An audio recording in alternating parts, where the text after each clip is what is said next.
Okay, I know that you're a far, far, far away from being in your 60s. You're in your late teens or early 20s. It's hard to even imagine being in your 60s. It's almost as hard as it is for you to imagine being my age and being closer to 40. That's all so irrelevant, but I'm begging you for a moment to try to imagine that you're in your 60s and bald and caring that you're bald. Let's just unpack that. I want to tell you a true story. Within the past week, because I'm a blogger, when I post something new on my social media outlets, I'll get a notification telling me, you know, what somebody commented or whatever it is. Because as a blogger and a YouTuber, it's very important for me that I stay in touch with my followers and keep that conversation going. So I was checking, it actually popped up on Facebook, something that someone commented on one of my posts on my blog, familyfriendlydaddyblog.com.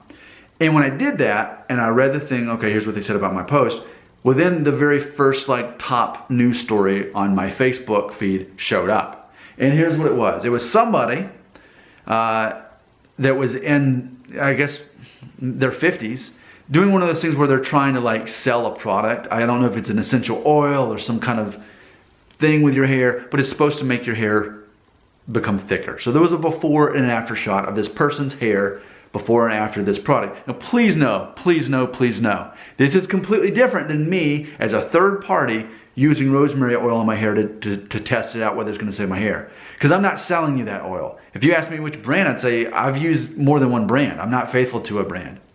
But in this Facebook guerrilla marketing concept, what they were doing is they were actually trying to get you to buy into their system.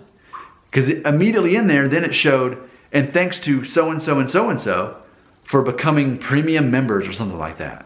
So in other words, what they were doing is they were trying to sell this system to make your hair thicker. So they showed a before and after shot, and then they thanked people who bought into the system, which I call a pyramid scheme.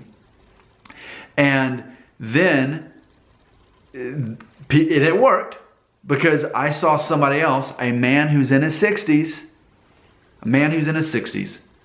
say, how can I get some of that? I want that. How do I get it? And I've known this man my entire life. And he's always been noticeably balding. Just bald spot in the back, high forehead. That's always who he was. It's not a matter of is he good looking or is he not. It's a matter of that game Guess Who. You know the game Guess Who? And you flip it up. Is your guy bald? Is your lady wearing a hat or whatever it is? That's just who he was. I never judged him or cared that he was always so balding all the time. I noticed, but I didn't care, okay? Yet he's the one who left the comment. This is a man in his 60s. This is a man who has kids. He's a grandfather even. He's probably near retirement at this point. And he, who's been bald his whole adulthood life, is trying to get his hands on this magical thing that's going to save him from living the rest of his life as a bald man. And now, when it magically works, he'll grow his hair back. Now, you hear that story and you think, Nick, that's a crazy story. That's ridiculous that a guy in his 60s would care about his hair. But I would say to you, it's not uncommon. It's just typically men in their 60s don't talk about it. Well, you can imagine where I'm going with this. Now that I've got you to agree that it'd be ridiculous for a man in his 60s to care, who's lived his whole adult life as a bald man or balding, you would agree that's ridiculous that he should care. Like at age 63 that he's suddenly going to just get hair. And now what? He's going to become more liked? He's going to become more respected?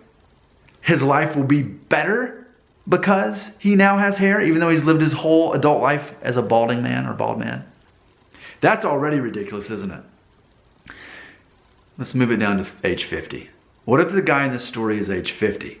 He's a parent, he's a grandparent even maybe, but he wants to get his hands on this stuff. Okay, what about 40? I'm just a couple years away from that point. What if it was me who was already largely bald and trying to get my hands on this? At age 40, would my life really become that much better if I did this? 30, 20. And the lower you going down in the age, the more understandable this story becomes. But if you're not familiar with the term slippery slope, Google it, slippery slope.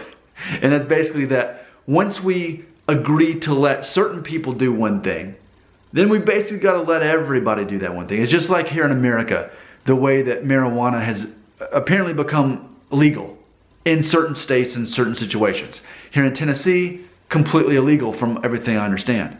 Now, by the way, I've never used marijuana in my life. That's a true story. Even though my birthday is April 20th, which is 420. That's also a true story.